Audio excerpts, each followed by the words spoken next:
자야 되면 미리 연락을 해서 그곳에 있는 기독교인들에게 연락을 해서 이런 여행을 하는데 집을 좀 개방을 하고 재워주고 먹여줄 성도들이 있습니까? 그러면 그쪽 교단을 연결해서 자원하는 사람들이 또 있는 거예요. 큰 집을 가지고 전원 주택을 가지고 있는 사람들이 집을 다 준비를 해놓고 그 많은 사람들이 다 잘 수 있게 해놓고 또 날이 좋으면 마당에 정원에다가 멋진 뷔페를 차려놓고 다 먹게 하는 겁니다. 그런 과정을 통해서 이 유학생들이 그리스도의 사랑을 경험하게 하는 거예요. 그리고 전도가 되게 하는 것입니다. 그렇게 해서 플로리다까지 가는데 3일, 또 거기서 또 며칠 놀고 그리고 다시 3일을 걸쳐서 돌아오는 그런 코스였습니다. 그래서 헌신하는 그 미국 교인들을 보면서 이분들은 정말 기독교 신앙을 우리보다 받아들인 데도 오래되나니까 완전히 자신들의 삶과 그걸 내면화하고 삶에서 훨씬 우리보다 실천을 잘하는구나, 그걸 보고 깊이 감동을 받았습니다. 일제시대 때 우리 초창기에 많은 기독교인들이 미국에 유학을 갔지요. 가난하니까 배를 타고 몇 달씩 그곳을 가는 것입니다. 영어도 안 되고 돈이 없으니까 먹을 것도 변변치 않고, 그런 사람들을 미국 기독교인들이 장학금도 줘서 대학을 다니게 만들고, 그 추수감사절이나 이런 때 자기 집으로 초대해서 밥도 먹이면서 기독교가 뭔지, 기독교의 삶이 뭔지를 깨닫게 하고, 그래서 전도가 되고, 그들이 한국에 돌아와서 정부 각 요직에 있으면서 나라 발전에 기여하고, 또 그들이 기독교 발전에도 크게 기여를 했습니다. 이제는 한국이 세계 10대 경제 대국이 되었습니다. 이제는 우리가 그런 일들을 해야 되지 않을까, 그런 생각을 합니다. 한국에 유학생이 올 거라고 누가 생각을 했습니까? 근데 명지대학만 해도 이제 3,000명 가까운 외국의 유학생들이, 우리나라보다 더 못 사는 어려운 나라의 유학생들이 3,000명 가까이 와 있고, 앞으로 학교 계획은 한 5,000명까지 늘릴 계획을 갖고 있습니다. 제가 용인 캠퍼스의 대학교에 있는 배움의 교회를 맡았을 때 좀 이런 사업을 합시다. 우리가 추수감사절 같은 때는 우리만 잔치하지 말고 좀 유학생들 좀 부르고, 또 배움의 교회는 대도시 생활이 싫어서 그곳에 와서 전원주택을 잘 짓고 사는 분들이 계세요. 그런 분들은 집에 좀 초청도 하십시오 라고 했는데 그게 잘 안 됐었어요. 근데 작년 말에 성도들이 이 사람 저 사람, 또 우리는 다솜이라 그러지만 그게 목장이라 그러는데, 목장들이 목사님, 내년에는 우리가 계획을 세워서 외국에서 온 사람들, 학생들 좀 밥을 먹일 계획을 좀 세워보겠습니다 하면서 자원을 해서 너무 기뻤습니다.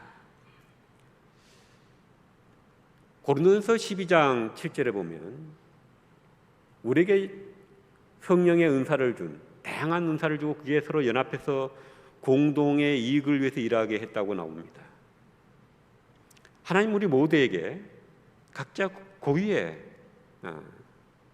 재능들을 줬습니다. 그걸 통해서 교회 공동체를 섬기고 우리 사회 공동체를 섬기고 그렇게 하게 하신 것입니다. 하나님이 주신 것에 대한 책임이, 사명이 우리한테 있다는 것입니다. 가진 것이 사명이란 것입니다. 근데 이것을 우리가 부담스럽게만 생각할 필요는 없습니다. 마음이 중요한 거예요. 마음만 있으면 얼마든지 할 수 있습니다. 아이들처럼, 아이들이 한 아이가 사과를 들고 있고 한 아이가 바나나를 들고 있으면, 한 아이가 바나나를 들고 있는 애가 툭 부질러서 야 너 먹어 그러면 사과를 가지고 있는 아이가 또 툭 부질러서 너는 이거 먹어 하면서 먹죠. 그러면 훨씬 풍성해집니다. 둘이 욕심 사납게 자기 것만 먹으면 사과밖에 못 먹고 바나나밖에 못 먹지만, 자기 작은 것이만 나누면 사과도 먹고 바나나도 먹을 뿐만 아니라 둘 사이에 생기는 우정은 덤이 되죠. 그리고 좋은 친구가 되게 되고 서로 어려울 때는 돕게 되는 것이죠. 우리가 가진 재능들, 우리가 가진 것들을 우리가 나누고 싶다. 그러면 행복해집니다. 예수님이 제일 큰 계명은 뭐라고 그랬습니까? 사랑이라고 말씀하셨죠. 왜냐하면 우리가 사랑할 때 우리는 사람답게 되고 하나님 백성답게 되고 사랑의 행위를 할 때에 우리는 행복해지기 때문에 그렇습니다. 어떤 성공한 분이 이렇게 얘기하더라고요. 자기가 인생의 목표대로 돈도 벌고 명성도 얻었는데 가슴이 너무 허하다라는 거예요. 어떻게 해야 이 가슴이 채워질까? 세계적인 부자들 보니까 많이 봉사를 하더라는 거예요. 나도 좀 섬기고 봉사를 해야 되겠다. 그 봉사를 했더니 가슴이 채워지더라는 것입니다. 한때는 세계 1위까지 했던 부자들이죠. 빌 게이츠 그리고 워렌 버핏. 이 사람들은 자기들의 그 많은 재산을 99%를 자식들한테 안 물려주고 99%를 자선단체나 연구단체 좋은 곳에 기부하겠다고 발표를 했습니다. 물론 그분들 99% 주고 남은 1%도 많겠죠. 그러나 그 99% 그렇게 쓰기는 쉽지가 않습니다. 왜 그랬을까요? 자기가 가지고 있는 소유 가치보다 나눴을 때 그 가치가 더 커진다는 것을 이분들은 체험했던 것입니다. 계속 기부를 해왔으니까. 그리고 가지고 있을 때의 기쁨보다 나눴을 때의 행복과 기쁨이 더 커진다는 것을 알았던 것입니다. 예수님이 말씀하셨잖아요. 받는 것보다 주는 것이 더 복되다. 말씀을 마치겠습니다. 유명한 기독교 직업 상담가인 리처드 볼레스는 어떻게 인생의 사명을 찾을 것인가 라는 그의 책에서 우리 믿는 사람들에게는 3가지 사명이 있다고 얘기를 했습니다. 첫째는 우리가 믿는 자로서 우리 중에 계시는 이 하나님의 현존을 매 순간 우리가 의식하면서 사는 것. 그래야 우리가 신앙인으로 살아갈 수 있으니까요. 둘째는 우리가 살고 있는 이 세상이 조금 더 살기 좋은 세상이 되도록 우리가 서로 노력하는 것. 이것은 우리 모두의 같은 공통된 사명이라는 것입니다.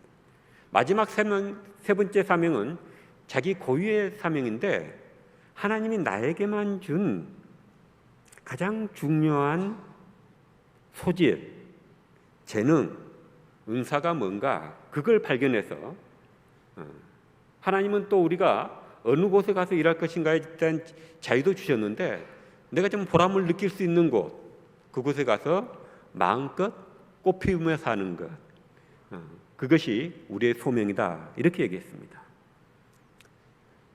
우리의 소명을 너무 잘 정리를 해줬죠. 여러분이 가진 것이 무엇입니까? 특별히 고유의 소명, 여러분이 가지신 소유물, 또 여러분 가진 재능들, 은사들, 그것을 나만 위해 쓰는 것이 아니라 하나님을 위해서, 이웃을 위해서 우리가 나누고 섬겨보십시다. 그게 작은 거라도 이 봉사하고 성령 거창한 거 아닙니다. 주방에 들어와서 봉사하는 것, 그것이 우리 교회를 아름답게 만들잖아요. 작은 거지만 이렇게 하면 작은 것에 우리 주변에 다른 사람 지나가는 사람한테 밝은 얼굴로 인사해 주는 것, 교회에서 만날 때 밝은 얼굴로 손을 잡아주고 허그를 해주고 인사를 건네주는 것, 이런 게 다 섬기고 봉사하는 것들입니다. 그렇게 하면 우리 표정도 펴지고 가진 것이 적어도 우리가 더 행복해질 수 있고 하나님이 기뻐하시는 삶, 후회되지 않는 삶을 살게 되실 것입니다.